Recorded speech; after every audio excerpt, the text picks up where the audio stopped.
मुक्ताईनगर मधली ही सगळी दृश्य आहेत।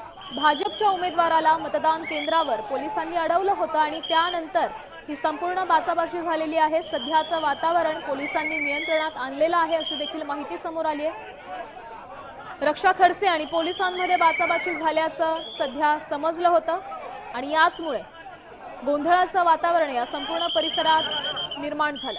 बोगस मतदानावरून मतदान केंद्राबाहेर हा संपूर्ण राडा झालेला आहे। मुक्ताईनगरमध्ये मतदान केंद्राबाहेरचा हा जो गोंधळ आहे सध्या तुम्ही पाहताय टीव्ही स्क्रीनच्या माध्यमातून, आमदार चंद्रकांत पाटलांचा बोगस मतदानावर आरोप आहे।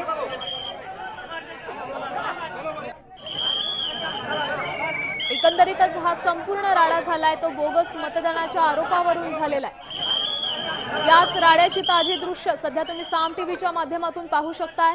मुक्ताईनगर मधल्या मतदान केंद्राबाहेर राडा झालाय आणि त्याच राड्याची ही संपूर्ण दृश्य।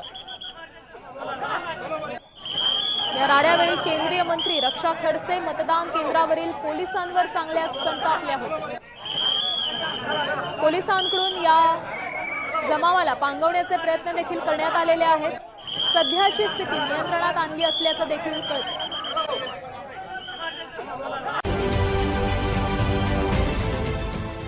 देश विदेशातील प्रत्येक घडामोडींचे लाईव्ह अपडेट मिळवण्यासाठी आता साम टीव्हीच्या सर्व सोशल मीडिया प्लॅटफॉर्मला लाईक, फॉलो आणि सबस्क्राईब करा।